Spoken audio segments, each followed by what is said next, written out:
directeur général de l'ANSD, en l'occurrence le docteur Abdou Diouf,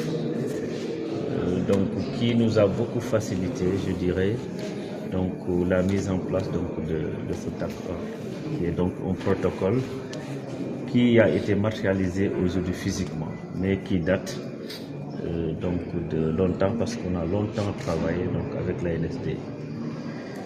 Ce protocole rentre aussi dans le cadre du conseil interministériel qui a été fait au mois de mars dernier par le Premier ministre, où il y avait 13 décisions. Et parmi ces décisions-là, il y en a qui nous obligeaient, par une décision, de travailler ensemble pour que enfin les données de l'état civil puissent être exploitées par l'agence qui est agrémentée pour le faire, qui sont les données d'état civil, qui est donc l'ANSD.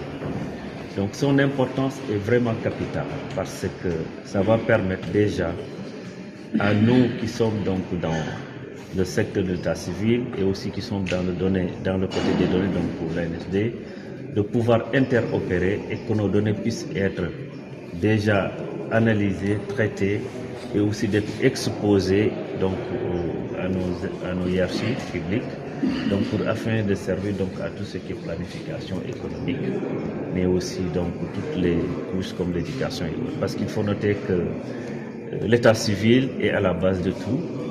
Et l'État a besoin d'avoir des données fiables sur l'état civil pour pouvoir faire sa planification. Et il n'y a que l'ANSD aujourd'hui qui peut nous permettre d'avoir ces données fiables. Donc c'est pourquoi on a jugé nécessaire de le faire. D'abord, comme j'ai l'habitude de le dire, on a fait une interopérabilité humaine parce qu'on a parvenu à travailler ensemble. Et là maintenant, on est dans la phase technique qui va permettre maintenant d'exploiter les données. Je peux dire que ce n'est pas possible, dans le sens où le code de la famille ne le permet pas. Parce que le code de la famille permet aux citoyens d'avoir son acte d'état civil que là où il est né. Mais avec la digitalisation, tout est possible. Et nous avons travaillé sur une plateforme qui peut permettre de le faire, de permettre à tout Sénégalais d'avoir son acte d'état civil où est-ce qu'il peut se trouver, à l'intérieur du pays comme hors du pays. Et cette plateforme est techniquement prête parce que ça a été testé et les semaines prochaines nous avons ciblé 5 communes pour faire le test, c'est-à-dire que le pilote de cette plateforme qu'on appelle la plateforme des usagers. Donc c'est possible techniquement, mais la loi à date ne nous le permet pas. Mais on a introduit un projet de loi qui doit passer au Conseil interministériel, ensuite d'être validé à l'Assemblée nationale pour qu'il soit ouvert à tous les Sénégalais. Et dans son protocole, il y a des clauses respectives et communes, mais aussi des clauses que chacun de nous devra respecter.